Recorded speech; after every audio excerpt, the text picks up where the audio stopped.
TV Batuíra Portugal, para lá do amanhã. Olá, boa tarde.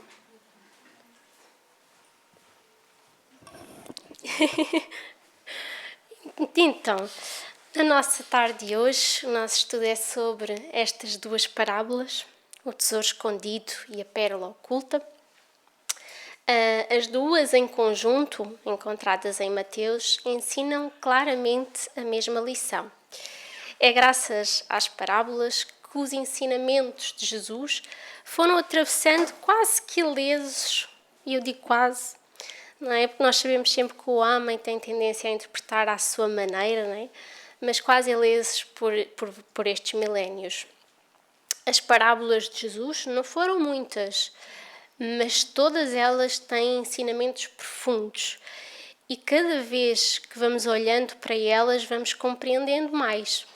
Ou porque nós estamos a evoluir, a progredir e conseguimos ver além, ou, e também, porque a espiritualidade nos vem auxiliando também nesta compreensão, nomeadamente através do Espiritismo. Começando então pelo Evangelho, como sempre, no texto "Deixai que venham a mim os pequeninos", um Espírito protetor vem dizer-nos: se tiverdes amor, tereis tudo o que se pode desejar na terra. Possuireis a pérola preciosa, que nem os acontecimentos, nem a maldade daqueles que vos odeiam e perseguem poderão vos arrebatar. Se tiverdes amor, tereis colocado o vosso tesouro lá onde os vermes e a ferrugem não podem atacá-los, e vereis desaparecer de vossa alma tudo o que possa manchar a sua pureza. Sentireis o peso da matéria diminuir dia a dia, e como o pássaro que plana nos ares e não se lembra mais da terra, subireis incessantemente. Subireis sempre, até que a vossa alma inebriada possa saciar-se da verdadeira vida no seio do Senhor. Começando então pela primeira, a parábola do tesouro escondido, nós sabemos que em tempos antigos não havia em vários locais bancos e, portanto, era habitual os tesouros serem escondidos em solo, não é? Nesta parábola, nós vamos perceber que Jesus nos vai falar num homem que inesperadamente então encontra um tesouro, encontra esse achado e vai vender tudo o que tem para comprar esse campo e adquirir esse tesouro. O mesmo, semelhante, vai ser à parábola da pérola, que também, mais uma vez, um homem que, em busca de várias pérolas, não é, descobre uma de valor altíssimo e também vende tudo para possuí-la. O reino dos céus é semelhante a um tesouro que, oculto no campo, foi achado e escondido por um homem, o qual, movido de gozo, foi vender tudo o que possuía e comprou aquele campo. O homem tem resumido a sua tarefa na terra a procurar tesouros, a achar tesouros, a esconder tesouros, a vender o que possui para comprar campos que tenham tesouros. Assim tem acontecido, assim está acontecendo. Para que trabalha o homem na terra? Para que estuda? Para que luta a ponto de matar seu semelhante? Sempre para possuir tesouros. Jesus, conhecendo-nos como ninguém, não é? Sabendo dos artifícios do homem na conquista então destes tesouros, fez-se rogar deste termo, não é? Para esta parábola, fez então do tesouro escondido, comparando-o ao reino dos céus. Fê-lo, naturalmente, para que os que recebessem esses conhecimentos também empregassem todo o seu talento, todos os seus esforços, todo o seu trabalho e toda a sua atividade, todos os seus sacrifícios na conquista, então, desse outro tesouro que ele nos vai falar, ao qual ele chamou imperecível, lembrando que a traça e a ferrugem não o corrompem e os ladrões não o roubam. O reino dos céus é um tesouro oculto ao mundo, porque os grandes, os nobres, os guias e os chefes de seitas religiosas não querem fazê-lo aparecer à humanidade. Mas graças à revelação, aos ensinos espíritas, ao espiritismo, os espíritos do Senhor Hoje, então, é muito fácil o homem achar este tesouro. E a espiritualidade vem dizer-nos, né? A mediunidade não é algo exclusivo de uma classe, de uma pessoa alfabetizada, de um gênio, de pessoa com qualquer dote. Para já não faria sentido. Se um pai terreno não privilegia um filho em relação ao outro, o nosso pai perfeito, não é? Daria a todos, de igual maneira, as mesmas ferramentas, as mesmas oportunidades. Portanto, mais uma vez, ele, bondoso como é, deu-nos a ferramenta da mediunidade. Portanto, todos nós temos mediunidade, não ostensiva. E a ostensiva, que alguns irmãos têm, está espalhada por todo o mundo, exatamente para o que está. Para que a revelação seja feita a qualquer um, não está oculto a ninguém. Mais difícil lhe pode ser vender o que tem e comprar o campo. Isto é, desembaraçar-se das suas velhas crenças, do egoísmo, do preconceito, do amor aos bens terrestres para possuir os bens celestes. Ou seja, é muito difícil nós nos despojarmos dos nossos erros, dos nossos vícios, dos nossos maus pendores, dos nossos instintos. Isso é um trabalho muito, muito difícil, porque ainda estamos ligados à matéria. E, para além dele vender tudo o que tinha, ainda foi comprar o campo. O que é isto? Ou seja, fez, para além de vender tudo, da sua abnegação, fez conservar esse tesouro espiritual através dos sacrifícios que fossem necessários. Como nos era dito, quem não nascer de novo não pode ver o reino de Deus. Ou seja, foi o que Paulo, o apóstolo, também nos disse. É preciso deixar o homem velho para nascer o homem novo, desfazendo-nos então destes bens materiais, desta matéria, ou então, como nós sabemos, não podemos nos desfazer inteiro, não é? Nós precisamos, e a evolução está aí para isso, mas não devemos priorizar esses bens, não é? Não devemos pô-los à frente, porque eles não são o essencial, como vamos ver. Materializado como está, o homem prefere sempre os bens aparentes e perecíveis, porque os considera positivos. Os bens reais e imperecíveis, ele os julga então abstratos. O homem materializado não pode realmente compreender a doutrina do Cristo, porque ele não aceita deixar o seu conforto, o que conquistou material, não é? Para algo que é invisível, que é impalpável, não é? Para ele, para materialistas que nos possam ouvir, vão achar esta ideia um pouco absurda. Se ele vive, então, no reino do mundo, não tem interesse claro neste tal reino dos céus que Jesus nos veio falar. Portanto, não compreende que esses bens, após a morte, vão desaparecer. Não é isso que ele verdadeiramente possui. A parábola do tesouro escondido é significativa e digna de meditação. O homem terreno morre e fica sem os seus bens. Já o homem espiritual permanece para a vida eterna e o tesouro do céu que ele adquiriu é de sua posse permanente. Portanto, dentro desta parábola, eu tirei 3 palavras-chave. Uma é o campo onde foi encontrado então este tesouro, é onde nós desenvolvemos as nossas experiências. Nós sabemos que a existência física, a reencarnação, é onde nós vamos aprender mais, é onde vamos pôr em prática e vamos testar-nos, não é? E aí é o mais importante. Mas também temos as experiências no além-túmulo, nos outros planos, onde também podemos aprender. Depois temos o tesouro, que no fundo representa o ápice da transformação para o bem que este homem fez. E, ao encontrar então este tesouro, ele vai desenvolver o homem espiritual, que no fundo é todo o espírito que é capaz de identificar as suas reais necessidades para uma vida efetivamente feliz, como entende Jesus na parábola que nos passou. Passando para caminho, verdade e vida, o tesouro enferrujado, temos: o vosso ouro e a vossa prata se enferrujam. Os sentimentos dos homens, nas suas próprias ideias apaixonadas, se dirigidos para o bem, produziriam sempre, em consequência, os mais substanciosos frutos para a obra de Deus. Em quase toda a parte, porém, nós vemos desenvolver-se o contrário, impedindo a concretização dos propósitos divinos com respeito à redenção das criaturas. Nós somos um bocadinho teimosos, gostamos de ir contra a lei divina. De modo geral, vemos o amor, então, interpretado tão somente à conta de emoções transitórias, dos sentimentos materiais, a benevolência produzindo perturbações entre dezenas de pessoas para atender a 3 ou 4 doentes, a fé organizando guerras sectárias, o selo sagrado da existência criando o egoísmo fulminante. Aqui o perdão que fala de dificuldades para expressar-se, ali a humildade que pede a admiração dos outros, e nós sabemos o quão longe ainda estamos, não é?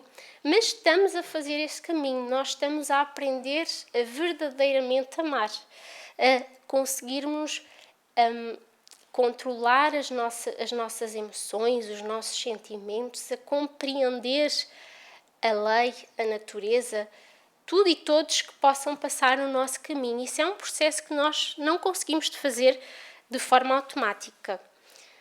Eu hoje tive um exemplo muito engraçado quando fui à consulta do meu filho, em que o médico dizia assim, ele perguntou-me, a ortopedista, ele perguntou-me, então os pais fossem italianos chamavam o que ao filho? E eu, o que é que isto tem a ver, né? E ele, bambino. Então, e os pais fossem de Inglaterra, o que é que chamavam ao filho? E ele, toddler. E eu, ok, está bem. Eu a pensar em nomes italianos, ingleses, não foi nada disso que ele me disse. E disse, então, e os pais portugueses, o que é que chamam aos filhos? Cristianos. O que é que ele queria dizer com isto? Ele queria dizer que a criança tem a etapa de desenvolvimento das suas perninhas até aos 2 anos. Só que muitas vezes nós ficamos meio preocupadas, não há nada a fazer, não é? Vê uma perninha mais arqueada, já acha que há um problema. Vê um pé tortinho, já acha que há problema. E o médico disse, calma, tem calma, porque se os ingleses chamam bambinos, por alguma razão porque as pernas realmente bambam até aos 2 anos. Se os ingleses chamam toddler, toddler é a criança que tropeça muito, não é? Portanto, há uma razão de ser, tem calma, tudo tem o seu tempo, há de lá chegar. No fundo era isso que ele queria dizer e é isso também que esta mensagem nos está a passar. Todos os sentimentos que nos foram conferidos por Deus são sagrados. Constituem o ouro e a prata de nossa herança. Mas, como asseverava o apóstolo, deixamos que as dádivas se enferrujassem no transcurso do tempo. Faz-se necessário trabalhemos por eliminar então a ferrugem que nos atacou os tesouros do Espírito. Para isso é indispensável compreendamos no Evangelho a história de renúncia perfeita e do perdão sem obstáculos, a fim de que estejamos caminhando verdadeiramente ao encontro do Cristo. Quando a parábola explica que o homem encontra o tesouro no campo, ele fica imensamente feliz. É uma felicidade tão verdadeira, tão pura, que ele vai a correr, vender tudo o que tem, a fim de ficar então com aquele campo. Portanto, é uma felicidade que é um marco muito importante na vida de um espírito, porque é ascender um patamar, é fazer uma compreensão completamente diferente da sua vida, a vida do espírito. Muitas vezes também temos dificuldades em treinar o nosso ver e ouvir do espírito para todas estas situações. Santinha, no capítulo 13, desculpem, é automático. No capítulo 13, Mateus, então, ele tem 6 parábolas que nos fazem sempre a referência ao reino dos céus. Estas 2 são, então, elas também. Reino dos céus é uma expressão que não se refere a nenhum local, nem físico, nem no plano espiritual, mas sim um estado de alma, é a plenitude espiritual, digamos assim. Indo então para a parábola da pérola, temos: o reino dos céus é semelhante a um negociante que buscava boas pérolas e, tendo achado uma de grande valor, foi vender tudo o que possuía e a comprou. Nós sabemos que as pérolas verdadeiras são muito caras por várias razões. Uma é a dificuldade de chegar a elas, porque elas estão nas profundezas do mar.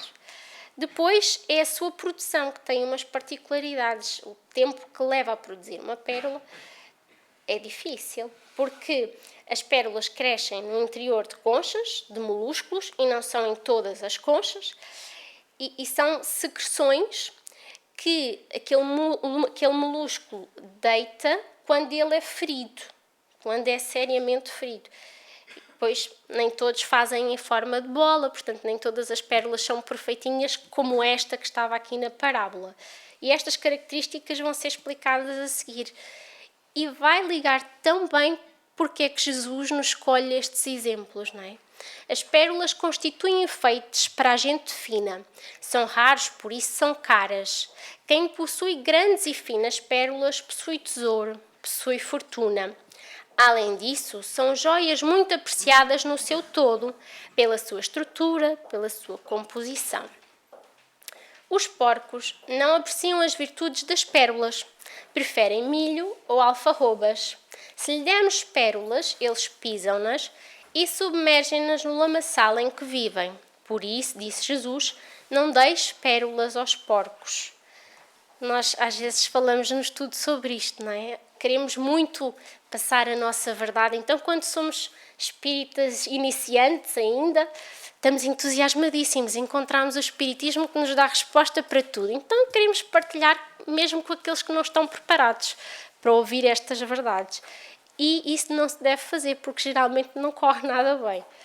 É a tal situação que Jesus nos está aqui a dizer.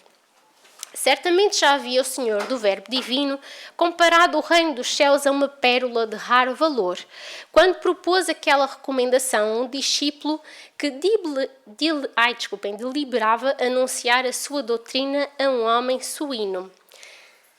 Nada mais justo, realmente, Jesus comparar o reino dos céus a uma pérola de grande valor, então, que se encontra, que o negociante então encontra e vai vender tudo para tê-la. Porque, à semelhança da produção da pérola, o homem alcança o reino dos céus através de vários desafios, várias provações, várias situações, seja ela por trabalho, seja ela às vezes por dor, nós sabemos, não é? Mas, superados, porém, estes desafios, ele, o espírito, sai então da tal concha, da escuridão, do fundo do mar, e a sua luz vai resplandecer, a luz espiritual. Somente pelo suor, pelo trabalho, pela dedicação, às vezes pela dor e pelas lágrimas, vamos conseguir revelar o brilho e a beleza das virtudes que nós fomos conquistando. Portanto, uma coisa acaba por afetar a outra. Nós muitas vezes também não sabemos o nosso verdadeiro valor, ou melhor, esquecemos-nos. E esse valor é inestimável. O valor da vida, como nós aprendemos aqui no Espiritismo, não tem preço. Muitas vezes acabamos por nos consumir e esgotar em conquistas que são completamente absurdas, porque são perecíveis. E isso nós detectamos numa das atividades recentes aqui na evangelização, mas acho que se fôssemos perguntar a outras crianças, se calhar iríamos ter a mesma resposta. A mim chocou-me e fez-me refletir. Quando numa das atividades nós fizemos com pais e mães, íamos perguntando às crianças qual era o maior defeito do pai ou da mãe. E várias, não foi só uma, acabou por escrever que o maior defeito era os pais trabalharem muito. E isso a mim ficou-me realmente no coração, porque é sinal que se calhar não lhes estamos a dar atenção. Será que estamos, lá está, a consumir-nos e a esgotar-nos com esta parte material, que se calhar não é de todo o nosso foco, né, enquanto pais. E isso fez-me realmente refletir muito e ter mais cuidado nas escolhas com que faço. Porque o nosso verdadeiro valor, como sabemos, está nos sentimentos, está na inteligência, está no caráter. Isso é a nossa verdadeira propriedade. Na verdade, há homens que são homens e há homens que se parecem muito com suínos. Aqui é um humor um bocadinho estranho, mas vamos ver, vamos compreender, porque depois eu trago um caso que explica estes tais homens suíno. O suíno vive exclusivamente para o estômago e para a lama. Os homens suínos também vivem para a lama e para o estômago. A estes, as pérolas nada significam, as alfarrobas melhores lhe sabem. O reino dos céus, nos tempos atuais, é incompatível com o reino dos mundos. Portanto, é necessário realmente esta transformação definitiva no bem. Só assim é que vamos conquistar este reino. E não há retrocessos. Portanto, o caminho é sempre a subir, é sempre uma conquista. Para a aquisição da pérola, o homem vendeu tudo o que possuía. Para a aquisição da pérola do reino dos céus, o homem precisa de vender o reino do mundo. Há reino do mundo e há o reino dos céus. Aquele, o primeiro, o material, desaparece com as revoluções, com a morte, com a miséria. O reino dos céus permanece na alma daquele que souber possuí-lo. Portanto, temos a nossa pérola lá no fundo do mar, mas ela só revela a sua real beleza em cima, não é? Quando chega à luz solar. No fundo do mar ela ainda não consegue mostrar a sua beleza. E no fundo é isto que acontece no reino dos céus. Nós, na profundeza da nossa alma, é que temos aí o nosso verdadeiro ser. Não é a superfície da vida, das coisas exteriores. Não é aí que a luz da vida vai realmente se refletir. Isto faz-nos lembrar muito, então, Jesus, quando nos falava de a luz debaixo do alqueire, não é? E o homem só encontrará este reino dos céus com o abandono do seu comodismo, das aparências, do trabalho no seu ego, ou seja, no fundo, num mergulhar do eu divino. Todos nós temos este eu divino, temos o ego humano e o eu divino, e andamos ali sempre, pelo menos eu, ando sempre ali em debate, a tentar puxar um e a tentar parar o outro, não é? Mas se não trabalharmos nisto, nós não sabemos realmente a pérola preciosa que existe em cada um de nós.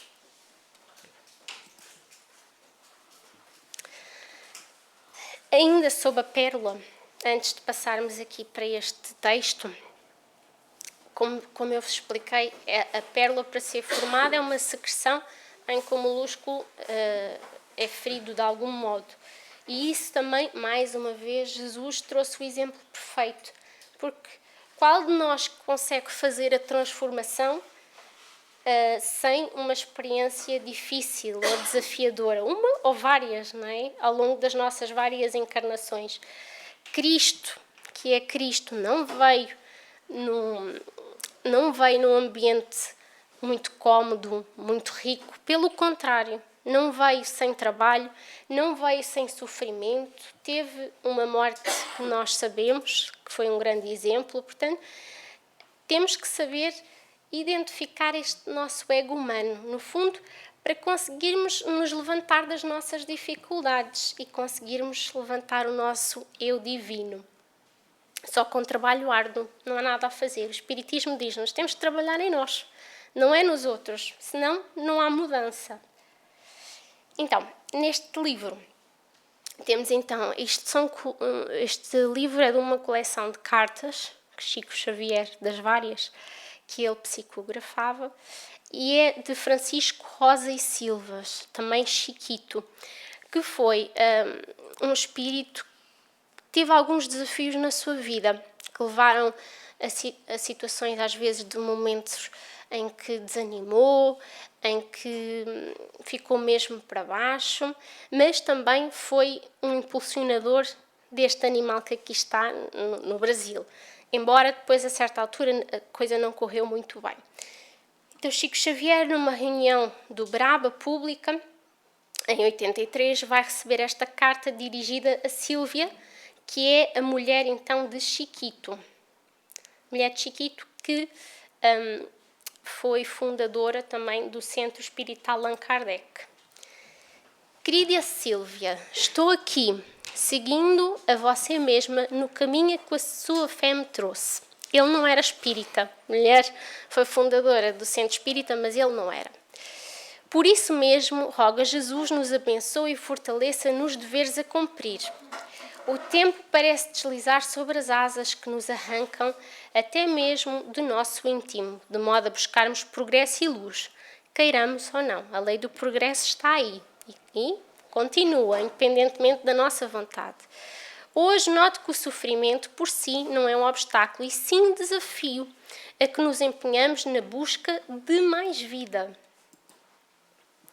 Acredito que os meus melhores tempos foram aqueles de permanência, quase que obrigatória dentro de casa, já que foi esse processo que se utilizaram os nossos amigos espirituais para retirar-nos do campo de nós mesmos, para o aprendizado em que a mim se revelava tardio. Ele vai ficar doente, vai ficar obrigatoriamente em casa e vejam, ele diz que foram os seus melhores tempos, porque, embora tardio, foi neste momento que ele começa a ter contacto com o Evangelho. A importância do Evangelho vão ver nos momentos finais então de Chiquito, nesta encarnação. A doença prolongada me intimou ao curso intensivo dos conhecimentos que já felicitavam o espírito da Sílvia, a mulher. Conversando, lendo e ouvindo o Evangelho, aprendi de sua palavra o que se me fazia necessário para conquistar novos horizontes mentais. A verdade é que se não fossem os nossos diálogos, nos quais você tomava a palavra com paciência a fim de esclarecer-me o coração de novato em assuntos espirituais, não poderia calcular o atraso em que me acharia em caminho. Entretanto, o seu cuidado para com a minha gradativa preparação para a vida em que me vejo agora, me sirve por luz de acesso em meu próprio íntimo, para vencer todos os entraves espirituais que a princípio pareciam insuportáveis. Como eu vos disse, ele teve ali alguns momentos de fracasso e desilusão e depois nesta parte também da doença. Sentia-me de corpo desfalecendo, mas o espírito em mim mesmo se fortalecia, cada vez mais, para a jornada que acabei realizando a contragosto. Digo assim porque até hoje não conheço pessoa alguma que estima a aproximação da morte com a alegria de quem descobre um continente novo e continua a viver. Ele também tem humor, não é? Ele, neste processo de desencarne, eu não coloco aqui porque senão ficava muito extenso, ele vai ser acompanhado por espíritos amigos do centro então, da esposa, do centro de Allan Kardec. E eles vão trabalhando nele o desligamento, porque a certa altura ele não queria, né? Ninguém quer abandonar a esposa, os filhos, a família. No caso dele nem foi nada de apego material, era mesmo apego aos outros que ainda iam ficar encarnados. Então a espiritualidade teve essa dificuldade, mas conseguiu-se ir aproximando dele também, e como perceberam, através dos ensinamentos que ele teve do Evangelho. As nossas reuniões, ainda que não as frequentasse de todo, me haviam habilitado de algum modo para a grande mudança. Vejam que ele estava em casa. Ele ouvia o Evangelho no início, mas ele não participava. E isso, mesmo assim, trouxe novos horizontes. Me haviam habilitado de algum modo para a grande mudança e me vi pela primeira vez separado do veículo que me transportara no mundo por tantos anos. Agradeço a toda a família espiritual do nosso grupo de corações fraternos e peço a Deus que a fortifique para que o seu apostolado prossiga sem intervalos diante do seu próprio futuro. Querida Sílvia, compreendi que somente possuí o que colocara em minha própria alma e desde então me esforço por integrar a equipa dos irmãos que operam no bem e cooperam em favor do bem, junto à sua mediunidade e à sua fé. Continuem ajudando-me com a sua boa vontade e não se esqueçam de que eu preciso ainda e demais do seu interesse para o meu conhecimento maior. E este texto explica-nos que nós não sabemos quais momentos na nossa vida podem ser importantes. Às vezes, até o último suspiro pode ser essencial para a evolução daquele espírito.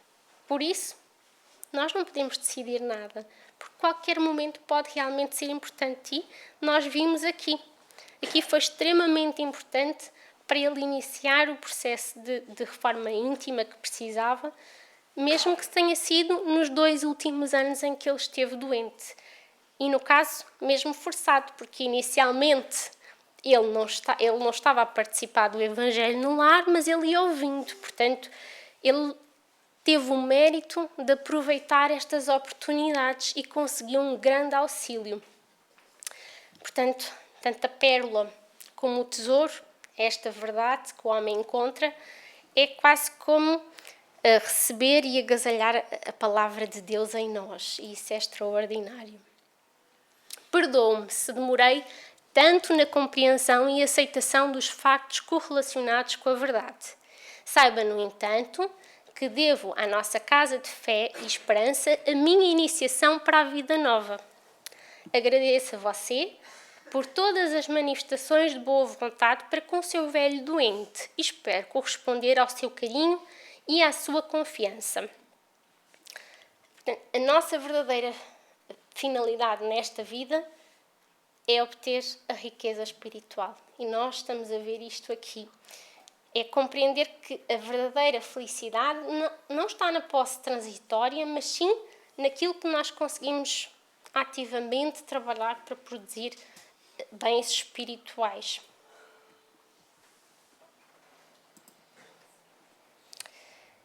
A reforma íntima é uma palavra muito linda, mas muito difícil. Quem começa a estudar no Espiritismo acha extraordinário, porque houve sempre a reforma íntima, mas nós vamos estudando e começamos a perceber, bem, isto não é mesmo nada fácil.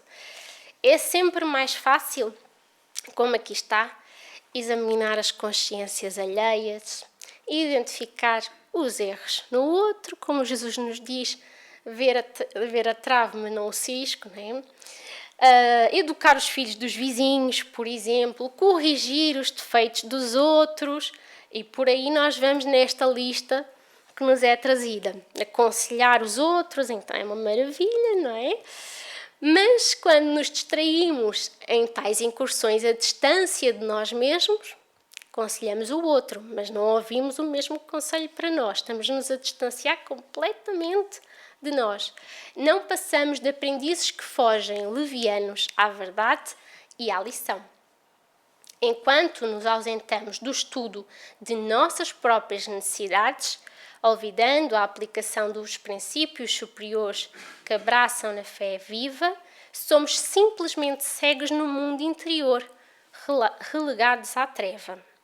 Despertemos a nós mesmos, acordemos nossas energias mais profundas, que o ensinamento do Cristo não seja para nós uma bênção que passa sem proveito à nossa vida, porque o infortúnio maior de todos para a nossa alma eterna é aquele em que nos infelicita quando a graça do alto passa por nós em vão.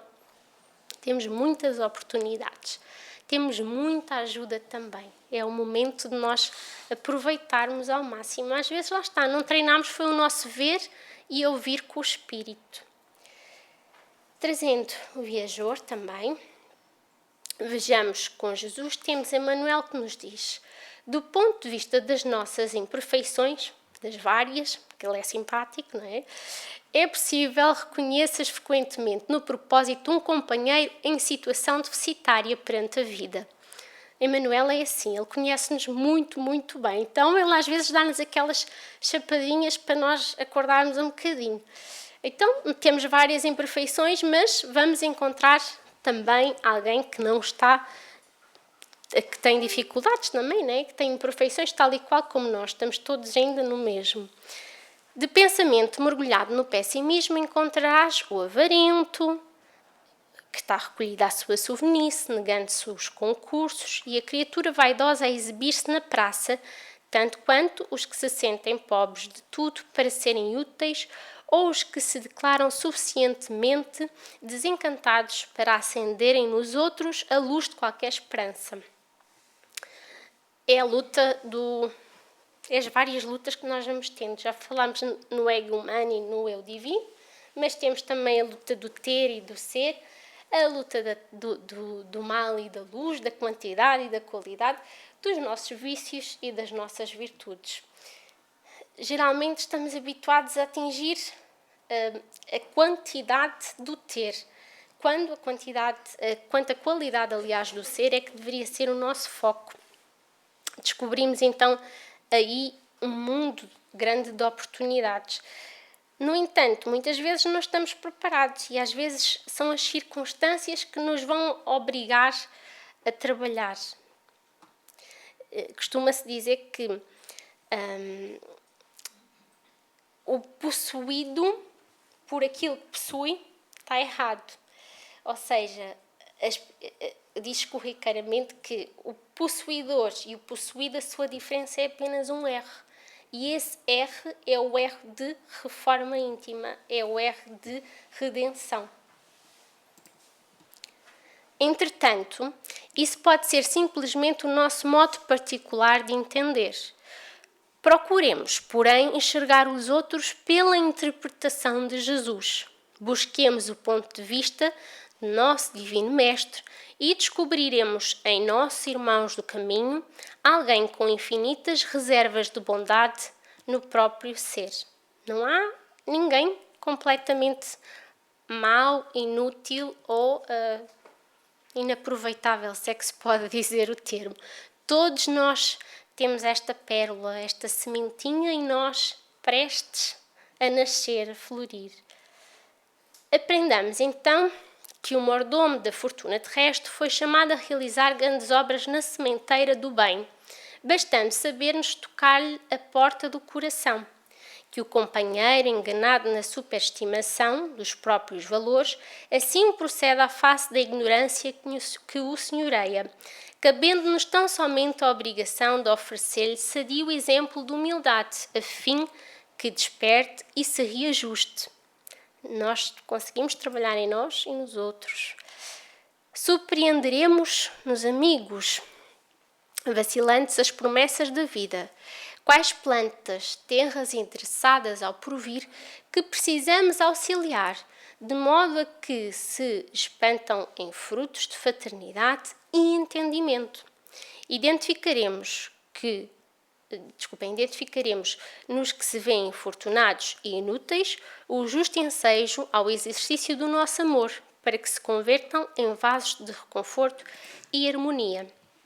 Esqueçamos nossa maneira pessoal de ver, para ver como Cristo vê, em nos renovando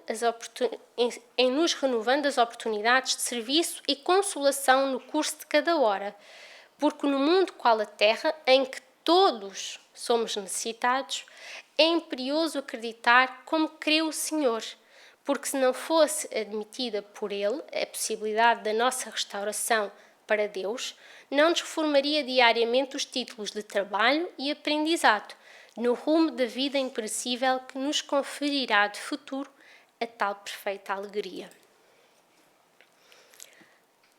Passando para este capítulo, onde está Jesus em você, temos então a pergunta: será que algum de nós conseguia apontar para algum lugar em si onde estaria Jesus?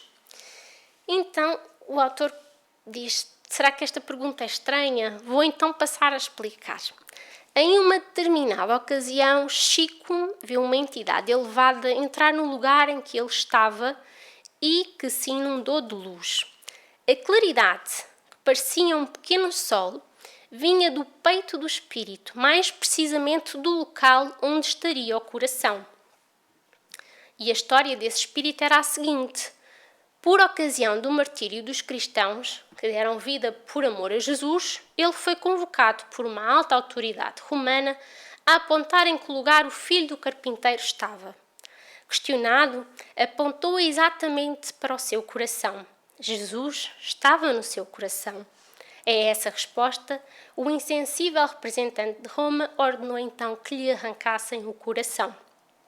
Por isso, esse mártir ostentava uma luz muito forte que se irradiava desse local de onde a espada romana havia arrancado o seu órgão e, consequentemente, ceifado a sua vida física. Tendo então ficado claro a pergunta, pensemos, onde é que estará Jesus em nós? Chamamos-lhe muitas vezes Mestre Jesus, nosso irmão, o nosso Senhor, mas se não quisermos aprender a servir, aprender a amar, como Ele nos ensinou, estas palavras valem de pouco, como André Luiz nos explica muito bem. Vemos, por exemplo, o caso de Jacó, no Voltaire, é um exemplo, ele trabalhava muito, só que negligenciou um bocadinho a sua reforma íntima, não é? E ele chega ao lado de lá sem a luz que os outros emanavam à sua volta. Portanto, não é só o trabalho sem reforma íntima. A reforma íntima é o essencial. Lembremos-nos sempre, Jesus está connosco. Os espíritos amigos estão sempre a auxiliar-nos.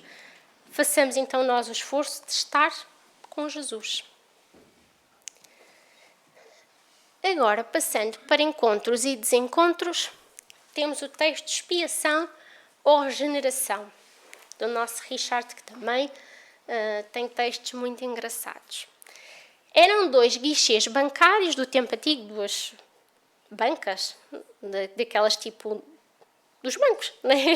Desculpem, não me lembrei agora do sinónimo. Com gaiolas de fortes grades, com pequena abertura para o atendimento ao público.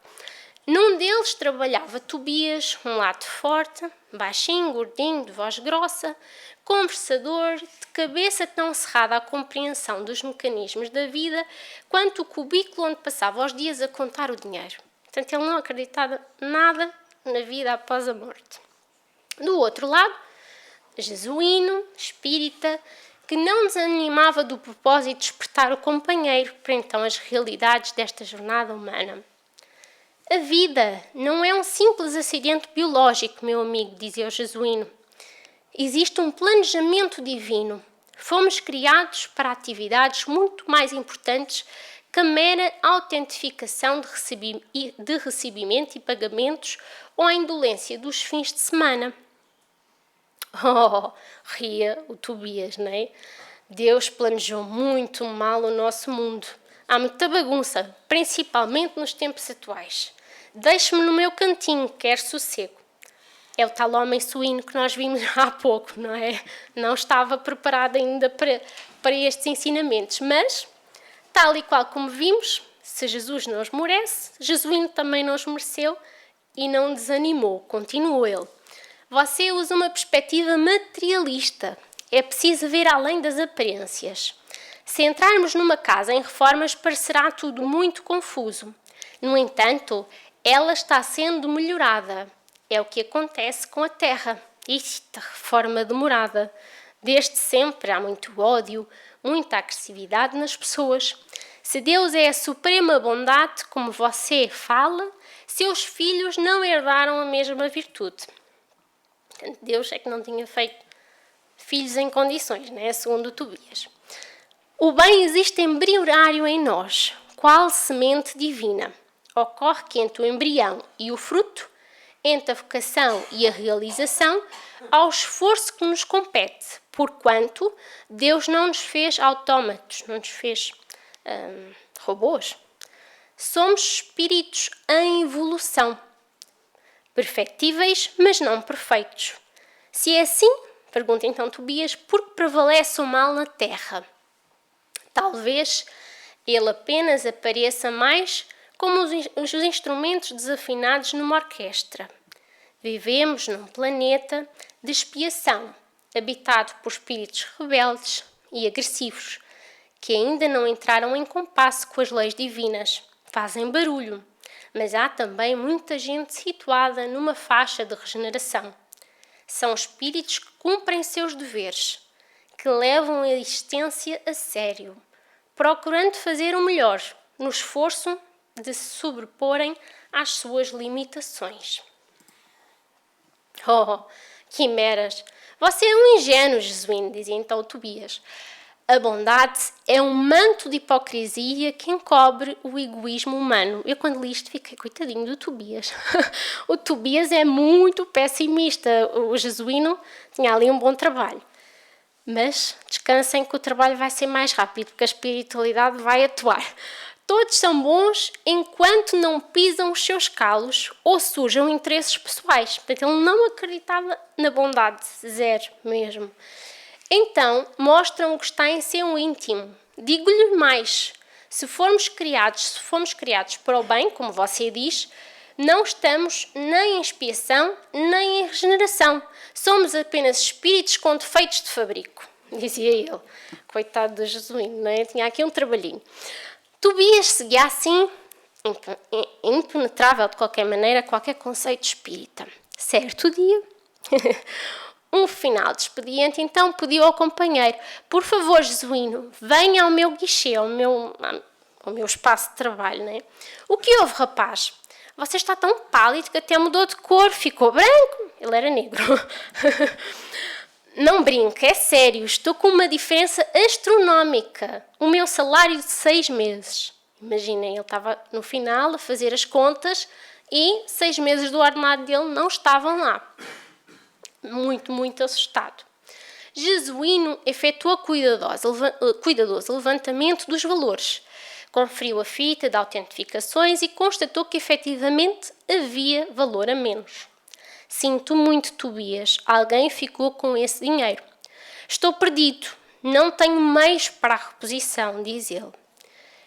Posso emprestar-lhe uma parte, mas há uma esperança entre duas opções. Quem levou o dinheiro, se for um espírito de regeneração, trará de volta. Se tiver em expiação, prepare-se para pagar. Tobias passou então a noite horrível. Estão a imaginar, né? Como já vimos, ele era muito pessimista, matutando como faria então para repor o valor. Se já imaginava a ser demitido, os seus filhos a passarem necessidades, já a criar um drama. No dia seguinte, tão logo o banco abriu, entrou uma simpática velhinha que se dirigiu então a ele. Moço, creio que o senhor cometeu um engano ontem.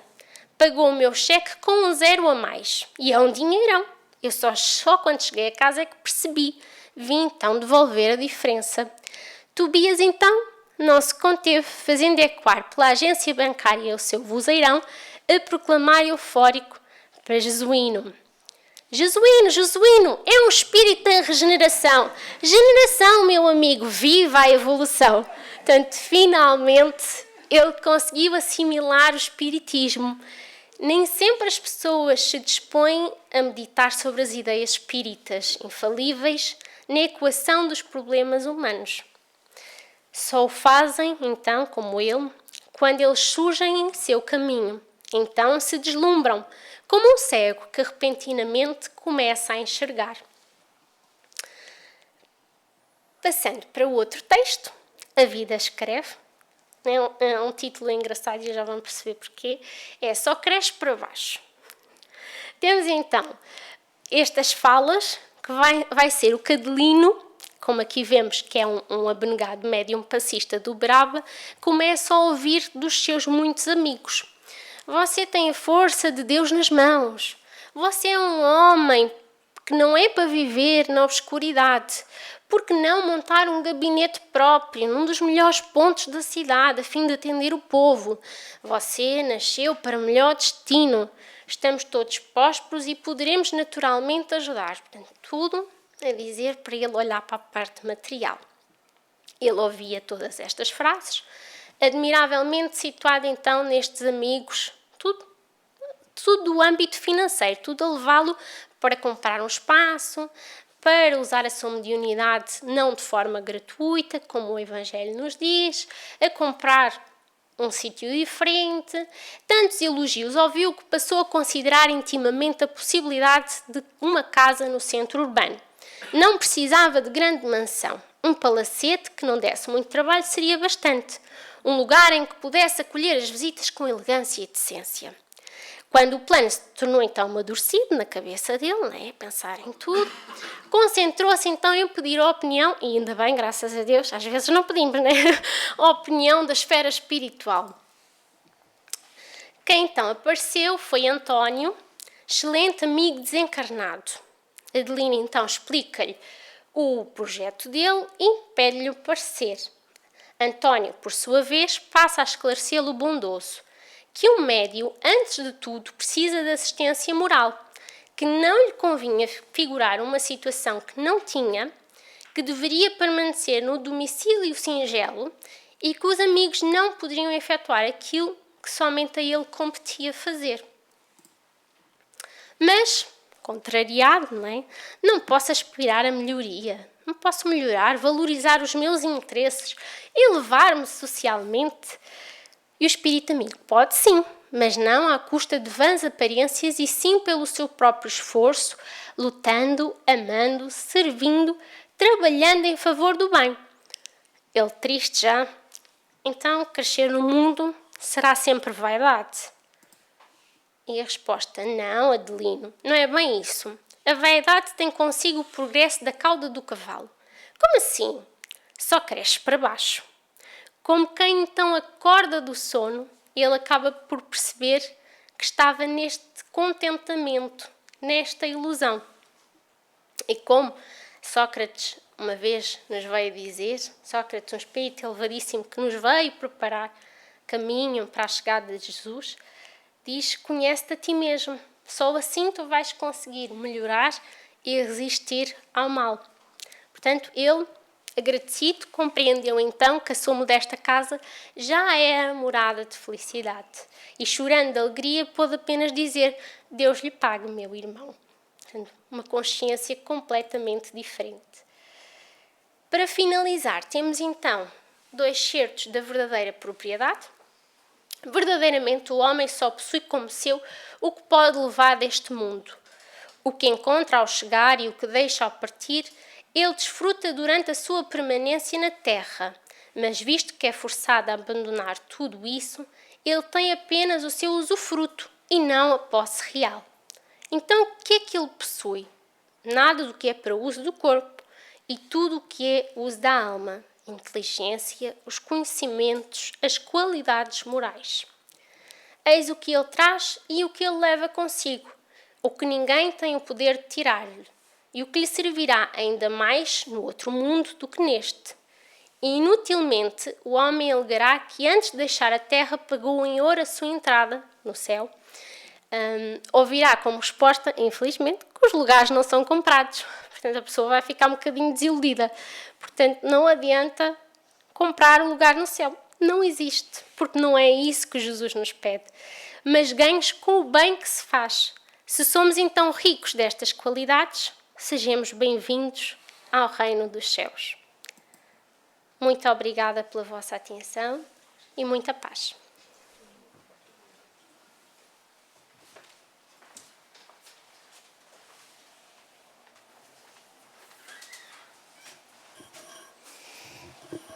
Bom, a tarefa é sempre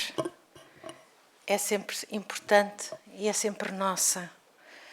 Foi exatamente isso que Jesus nos disse, com qualquer uma das parábolas que a Bárbara nos trouxe hoje. A tarefa é nossa, o reino de Deus está dentro de nós e muitas vezes é isso que nós esquecemos. Recordar sempre que dentro de cada coração nós já temos tudo o que precisamos para evoluir.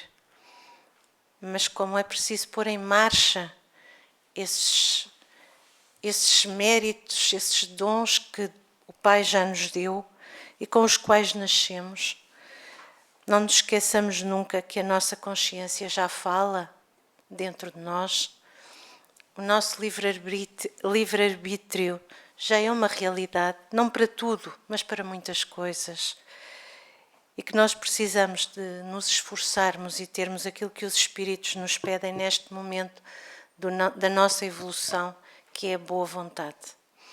E com esses ingredientes nós vamos conseguindo, pouco a pouco, transformar o nosso coração. E é tudo o que nós levamos. Já não me recordo qual é o filósofo português que diz uma frase tão simples como isto: tudo o que eu tenho trago todos os dias comigo. E encarnados ou não encarnados, nós vamos trazer todos os dias connosco as nossas boas obras ou as nossas obras menos felizes. Então vamos pensar nisso, que isso é importante para todos nós. Vamos então para o final dos nossos trabalhos, com uma prece de encerramento, e sentados confortavelmente nas nossas cadeiras, vamos erguer o nosso coração até ao doce Rabi da Galileia. Pela doçura veio falar-nos de amor, pela doçura espera por nós, recordando-nos que sempre o amor cobre uma multidão de pecados. Ele espera por nós há milénios, para que façamos a nossa parte, ultrapassemo-nos a nós próprios e caminhemos na sua direção. E nesta hora, Mestre amado, reunidos em vosso nome, agradecemos profundamente as bênçãos derramadas, não só aqui nesta sala, como na sala de passe. Rogamos por todos os ensinamentos que podemos nesta tarde recolher nos nossos corações, que mais uma vez são despertos para a vossa mensagem. Ouvimo-la há milénios, é certo, Mestre, mas ainda não a levamos por completo para os nossos corações. E recordamos pouco a pouco as mensagens do vosso Evangelho, pedindo-vos que nos ajudeis a levar para o nosso caminho diário a sublime mensagem de amor e perdão. Que possamos, Mestre, renovar o coração, fortalecer a nossa fé e continuar a perseverar no vosso caminho. Que vossa Mãe e nossa Mãe, Maria Santíssima, possa aconchegar-nos nas horas difíceis, para que nelas possamos dar o testemunho necessário. Abençoai-nos, Mestre, a todos nós, ao mundo lá fora, a todos os que padecem e a todos os que não vos conhecem. Ficai conosco, Mestre, e abençoai-nos hoje e sempre. E que assim seja, graças a Deus. TV Batuíra Portugal. Para lá do amanhã.